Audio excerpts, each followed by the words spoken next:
I guess God didn't find no replacement for Tupac yet. As soon as God find a replacement for Tupac, I'm gone, but until he do, I'll be here doing what he want me to do. I pray to God every night. I still do that.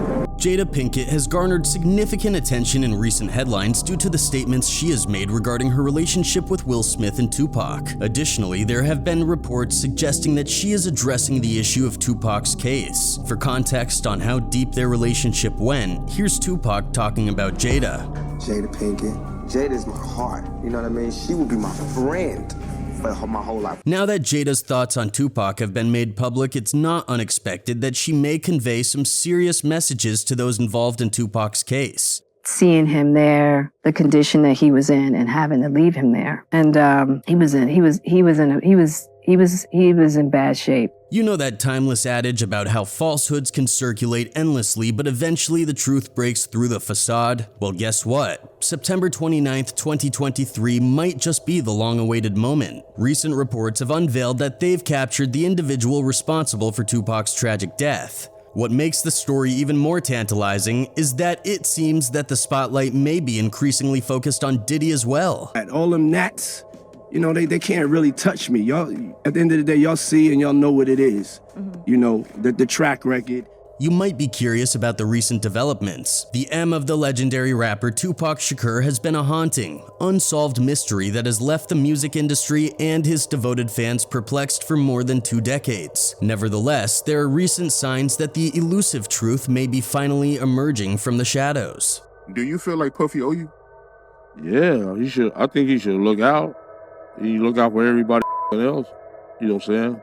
In a stunning twist of events that could easily belong to the world of sensational scandals, Las Vegas detectives have detained none other than Dwayne "Keefy D" Davis, a 60-year-old gang leader renowned for his participation in various criminal enterprises. This arrest has sent shockwaves through the entertainment industry and provided a glimmer of hope to those who have long awaited the justice in the unresolved Tupac case.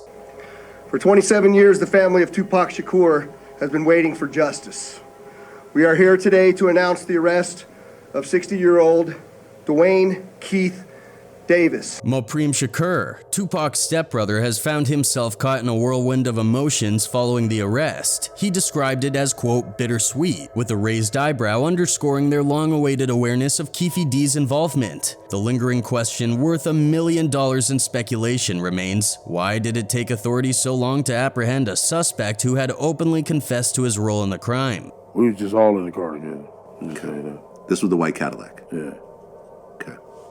In the expansive 50-year history of hip-hop, no other duo of icons have endured such meticulous examination of their lives and tragic endings as Tupac Shakur and Christopher Wallace, the renowned rapper professionally known as the Notorious B.I.G. or Biggie Smalls. Both individuals are still cherished and deeply mourned today, just as they were almost 3 decades ago when their lives were tragically cut short. Shakur in September 1996 in Las Vegas, and Wallace in March 1997 in Los Angeles. You know what I'm saying? Everybody gonna always be wanting to point the finger or look at my past and be like, well, okay, this is his MO right here. This is what he used to do. Their untimely deaths are once again in the spotlight following the recent arrest of Dwayne Keith Davis, known as Keefy D, for his suspected role in the K of Shakur, a remarkable 27 years after the rapper was shot while leaving a boxing match on the lively Las Vegas Strip. Body camera footage from Davis's arrest captures him referencing the M as the most significant case in Las Vegas history. We lost 2 giants senselessly. That's what bothers me when it comes to Biggie and Pac. We lost 2 giants over nothing. However, Shakur's tragic case had profound repercussions that extended far beyond the borders of Nevada and cast a somber shadow over Wallace's own demise. The lingering question that continues to loom is when, or indeed if, an arrest will ever be made in connection to the loss of Wallace. 27 years. 27 years. For 27 years, the family of Tupac Shakur has been waiting for justice. There is even a thread connecting the investigations into their individual deaths. Greg Kading, a retired detective from the Los Angeles Police Department, had interviewed Davis back in 2009 as a person of interest in the Wallace M case. This was due to Davis's presence at a party hosted at the Peterson Automotive Museum in Los Angeles, from which Wallace had left just before he was tragically shot. We didn't just take his word for anything. You know, we know that, he's a career criminal. He's a gang member.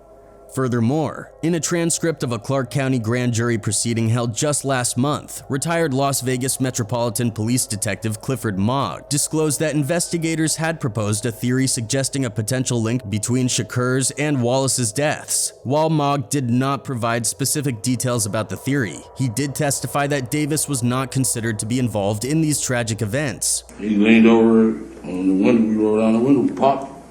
Who was it? They would drove on my side, I would popped them. You know what I'm saying? But they was on the other side. Right. Moreover, according to certain reports, there have been indications of a potential connection between Diddy and Tupac's M. The focus on this matter intensified when Biggie's M case was reopened in 2006 at the request of his mother. During this reinvestigation, the LAPD detective Greg Kading unearthed new information that seemed to point towards a link between Diddy and the tragic death of Tupac. This pivotal shift in events took place when Valletta Wallace, the mother of Biggie Smalls, filed a lawsuit against the LAPD, seeking around $500 million in damages. She referenced the widely circulated conspiracy theory suggesting that the police had concealed the truth regarding her son's demise. This legal action prompted the reopening of the case in 2006, with LAPD detective Greg Kading tasked to spearhead the investigation. As Kading delved into the case, he unexpectedly came across a wealth of additional information. After an extensive 3-year investigation, Detective Greg Kading reached a shocking conclusion. Sean Puff Daddy Combs was purportedly linked to orchestrating a $1 million contract against Tupac Shakur. The alleged motive behind this conspiracy was thought to be intricately linked to the heated rap feud involving Combs and Biggie Smalls. Kading claimed that the influential music mogul had significant gang connections in Los Angeles and had reportedly sought the assistance of Crips member Dwayne Keith "Keefy D" Davis to carry out the assassination. They've got to retaliate so they don't look like,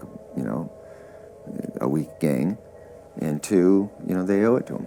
According to Kading's findings, the planning of Tupac's M was supposedly executed by Crips gang member Orlando Baby Lane Anderson. Originally, the plan had designated Keefy D as the intended hitman, but a last-minute change in the scheme resulted in Keefy's nephew taking on the role and carrying out the assassination. So they realized, the Southside Crips and Orlando Anderson, Keefy D, they know that, hey, we just hit this dude in Las Vegas, and, it's on.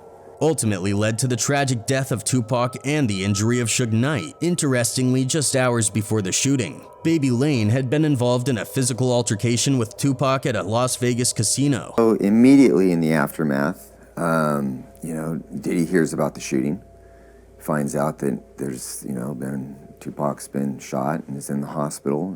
Surprisingly, there have been claims indicating that Biggie Smalls' former wife, Faith Evans, had knowledge of Diddy's alleged involvement in a plot against Tupac. According to reports after Tupac's M, Keefy D purportedly reached out to Diddy and Evans, disclosing their supposed connection to the tragic incident. And according to Keefy D, he gets a phone call. He's actually with Zip, the intermediary, and they're back in LA, and Zip takes a phone call, and it's Puffy on the other end of the line. Fans have long been vigilant and attentive to this case, as it appears they were aware of the details well before the official investigation even commenced. One person wrote, "So wait, Diddy pitted the Crips and Bloods together to not only destroy the empire of 2 street kings, but also the rise of 2 prolific stars and still not in cuffs? If that ain't no, then I don't know what is." Another one added, "So was it a hit by Diddy or retaliation for the fight at the MGM? Because I don't see how the 2 things tie together. They say Orlando got beat up and went and got his people, so at which point did Diddy call in the hit?" One other observer wrote, "I heard Diddy gave Zip $1 million to give to Keefy D, but didn't give it to him. He sounds like a really bad dude and they should look closer." Numerous publications have extensively conveyed the story surrounding Tupac Shakur's case and the confession of an alleged accomplice to the crime, Dwayne Keith Davis, also known as Keefy D.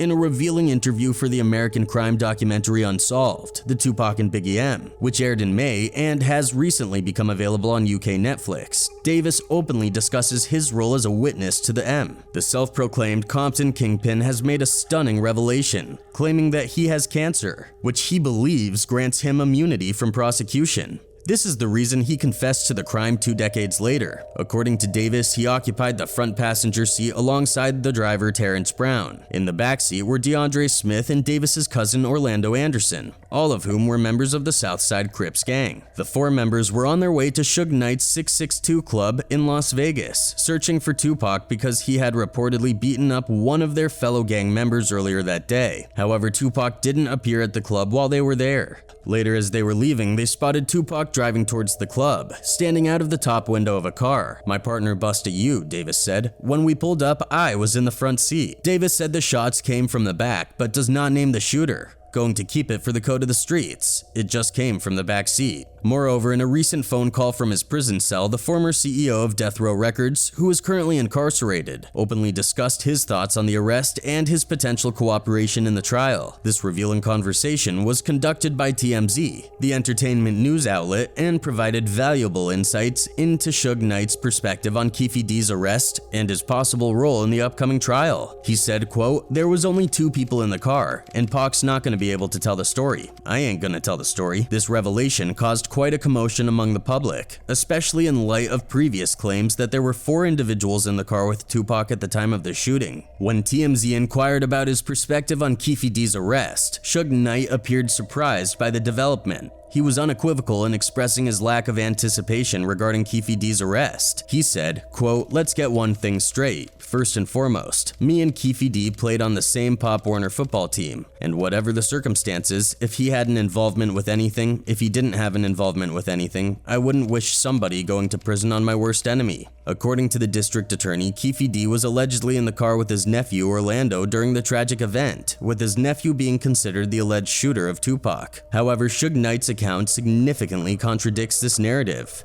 He maintains that there were only 2 individuals in the car on that fateful night and has chosen not to provide further details about the incident. It was done with the full knowledge of Keffe. Do they have it right? It was only 2 people in the car. And Pac not going to tell the story. Furthermore, it is also being reported that Suge Knight is not willing to testify. When asked about his reluctance to take the stand, Knight explained his position, emphasizing that he would never willingly testify against anyone regardless of their involvement. All things considered, Knight's decision to refrain from testifying or cooperating doesn't come as a surprise, with his expected release set for 2034, approximately 11 years from now. Maintaining his reputation within the prison system becomes a top priority. Well, number one, because I'm not going to get on the stand and testify on somebody for what? While there are speculations that he is protecting his reputation, there are also rumors that if he does not testify against Keffe D, it may pose difficulties for Diddy because Suge Knight is also not willing to accept that Orlando was involved in Tupac's case. He said, "But I can tell you this, I never had anything bad to say about Orlando because he wasn't the S, it wasn't Anderson, so that's all I got to say about that part." Suge Knight's choice not to testify is sparking speculation among the public, with many now viewing Diddy as a significant remaining suspect. Tupac had previously hinted at Diddy's knowledge of another shooting, raising the possibility that Diddy might have been allegedly linked to Tupac's M as well. This latest development adds to the intrigue surrounding the case. Suge Knight was promoting and Puffy wanted half the door, and so there was just it started out as kind of just a money beef. Amidst all of this, Jada Pinkett is taking a stand against Tupac's M, while fans openly share their emotions about this recent development. One individual has stood out as the very first among all celebrities in the industry to express her sentiments regarding Tupac, none other than his rumored lover, Jada Pinkett. So when she heard the news of Keffe's arrest, she immediately took to social media and posted, quote, "Now I hope we can get some answers and have some closure. R.I.P. Pac." This is where speculation began to arise, suggesting that she may still hold deep feelings for Tupac. And there are ample reasons fueling these speculations, as even though she is married to Will Smith, Jada Pinkett has consistently displayed admiration for Tupac throughout the years. I was very depressed, and he had to go to Japan, Will did. I was on the set. I got 100 dozen roses. Observers have often noted that Jada has been candid about her past relationships, whether they were physical or not. This openness has also at times created discomfort for Will and subjected their relationship to public scrutiny. I got into a different kind of entanglement with August. Despite being married to Will for many years, Jada has never let go of the connection she had with Tupac. While it's clear that Jada and Tupac were close friends, her expressions and sentiments toward Tupac seem to possess a distinct and unique quality when compared to how she talks about her husband Will. A lot of people, talk about my relationship with Pac and trying to figure that out, and that was a huge loss in my life. Absolutely. This dynamic has left some pondering whether Jada's heart still harbors a profound connection to Tupac, almost as if she has been emotionally tethered to him all these years, leaving Will to grapple with the enduring presence of this emotional specter. What continues to baffle many is why Jada steadfastly believes that there is no one quite like Tupac. She defined her relationship as, quote, "It was about survival, and it's always been about survival between us, and holding each other down in ways that he and I could hold each other down." Before her marriage, Jada shared an exceptionally close friendship with the legendary rapper 2Pac Shakur, who is fondly remembered despite his passing. Their connection was uniquely distinct. It was not romantic, yet it ran deep and carried great significance. According to Makara magazine, Tupac remained fiercely protective of Jada, always keeping a watchful eye on the men she dated. He believed that any man who posed a threat to their friendship could potentially become a problem. He was like a magnet. It was like once you paid attention to him, he kind of sucked you in. And we hit it off. Tragically, by the time Jada married Will, Tupac had already fallen victim to his demise because of a world that also claimed the life of another renowned rapper, the Notorious B.I.G. Both of them met untimely ends during the brutal East Coast versus West Coast feud. While we sympathize with Jada for the loss of her dear friend, some observers can't help but wonder if her frequent mentions of Tupac's name are driven more by a desire for attention and recognition than by a genuine expression of sorrow over losing a friend. One person tweeted, "They were friends since high school. They both ended up in the entertainment business and remained close. He was someone she spoke to on a regular basis. I don't know why y'all act like he was just some random to her." Another one penned as, quote, "They was friends before they ever got famous and had a bond. Why can't you clowns understand that I personally would give a damn if my wife mourns her dead friend? He's not coming back, so it doesn't even matter." However, it appears that Jada is unwavering in her commitment to share her perspective on her life, including her relationships with both Will and Tupac. Purportedly, she has authored an entire book on the subject. According to the Associated Press, this yet-to-be-titled memoir explores the lessons she has gained from a challenging, yet captivating journey. This book is anticipated to delve not only into her marriage with Will, but also place significant emphasis on her deep affection for Tupac. The public's anticipation for Tupac's presence in her book is also growing, driven by Jada's frequent mentions of him in the past. According to a recent press release, Jada's memoir promises to be an honest and unfiltered account of her unconventional upbringing in Baltimore, her complex marriage to Will Smith, and her parallel journey to stardom alongside Tupac. And Will, your partner, your life partner. My life partner. Yeah. He likes a good adventure, yeah? Yes. Furthermore, it seems that she takes satisfaction in discussing the challenges in her marriage on national television and, at times, subtly draws comparisons to Tupac, which can be interpreted as a form of critique against Will. To provide some context, her conversations about Will noticeably differ from her discussions about Tupac. The type of relationship we had, you only get that once in a lifetime, so... Many individuals with insight into her relationship with Tupac have affirmed that Tupac regarded Jada as nothing more than a friend or a sisterly figure. However, when one listens to Jada discussing Tupac, some think that she appears as though she is attempting to depict their connection as a romantic narrative akin to a Disney movie. He would tell me all the time, "Jada, you're gonna be a star." What adds a poignant dimension to this situation is that even their children became inadvertently entangled in the ongoing comparison between Will and Tupac. At the tender age of 11, Willow wrote a heartfelt letter to Tupac, earnestly longing for his return to bring happiness to her mother. In the letter, Willow wrote, "Dear Tupac, I know you are alive someplace. I think that my mommy really misses you. Can you please come back? Can you come back so mommy and me can be happy? I wish you were here. I really do. Love, Willow." It's important to emphasize that Willow had never actually met Tupac. Her choice to write a letter to him, expressing her belief that his return would bring happiness to her mother, underscores the enduring influence Tupac has had on their family dynamics. This suggests that Jada continues to discuss Tupac, even in private conversations. Now, people are speculating that it is quite reasonable for her to join the group that hopes to finally attain justice for Tupac's tragic death, which left the entire world in shock. After all, Tupac was her love as well.